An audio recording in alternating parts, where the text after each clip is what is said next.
One of the biggest changes to the overall gunplay of Battlefield 1 is finally here, with the second half of the Turning Tides DLC. New UI changes, gun balance, factions, vehicles, and more are sure to spice up your game, starting today, January 30th, for premium players. My name is BloodHound, and welcome to my rundown of the patch notes for the North Sea update.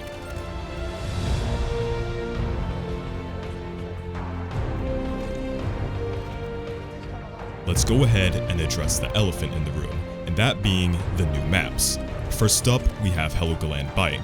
This is going to be your go-to map for all things naval-based, boasting dreadnought on dreadnought combat mixed with multiple destroyers and torpedo boats. You are sure to find your naval fantasies come true. This map uses Conquest Assault, and the use of boats and good vehicle players will lead your team to victory on this map. Heligoland has seen major changes since its initial build on the CTE last year, and it's a lot more enjoyable this time around. Along with Heligoland, we have Zeebrugge Raid. Boasting Conquest Assault, this map is a bit more infantry focused along the mole in the middle of the map. This map gives you sort of a feeling that the different types of gameplay on this map from air, naval, and infantry are almost separated. Zeebrugge is very linear, so game modes like Rush and Frontlines would work well on this map.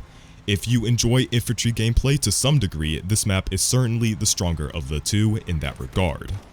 Now we move on to the minimal changes for the rest of the Turning Tides DLC.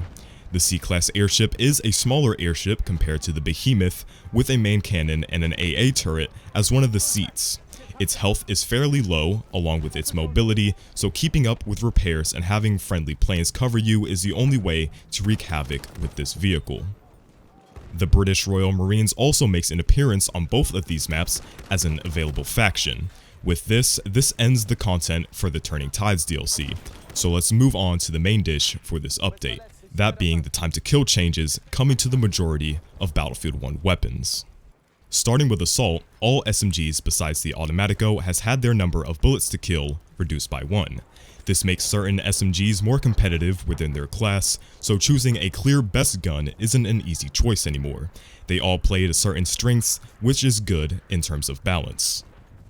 Shotguns are also rebalanced as well. All shotguns now fire 12 pellets that are evenly distributed along their cone of fire. This makes them much more consistent in close range and nerfs them at longer distances.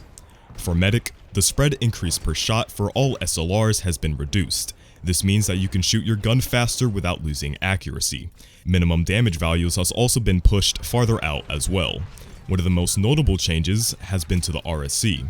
It can now 2-shot kill to the body up to 70 meters with a rate of fire increase as well. All of these changes make the Medic class much more competitive at medium to longer range, allowing you to challenge those scouts a little better. For support, all SMGs across the board have had their ADS times increased. This pushes you to use your LMGs at a bit of a further distance. Like Assault, they've also had their number of bullets to kill reduced by 1. DICE is really pushing the support class to become the main class for everything at medium range. As for Scout, things are relatively unchanged. If anything, the class's rifles are indirectly nerfed in this update. LMGs and Medic rifles are going to challenge you a lot more at further ranges.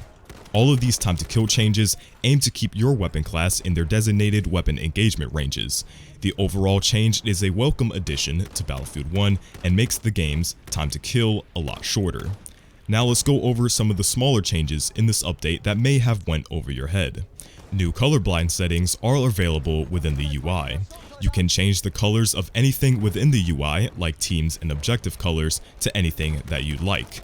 More minimap customization is available, and the scaling and opacity of world icons is available as well.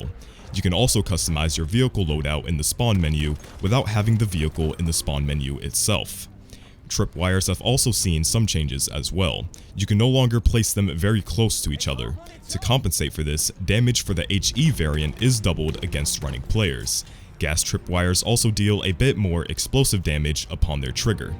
AT mine damage has been increased by 50%, and their radius has been changed to 2 meters.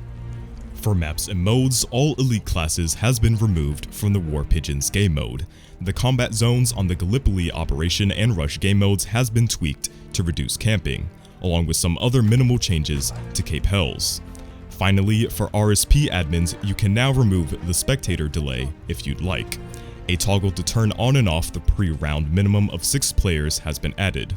There's also an increased number to ban admin and VIP lists for servers across the board. So there you have it. That about wraps up the most significant changes that are available to the January patch. If you'd like to see the patch notes in their full detail, make sure to check out the description below to the link to the patch notes. Anyways, that's it for today's video. If you enjoyed, make sure to drop your thoughts in the comment section down below. Share this video if you thought it was helpful, and as always, it's been BloodHound, and I'll catch you guys on the next one.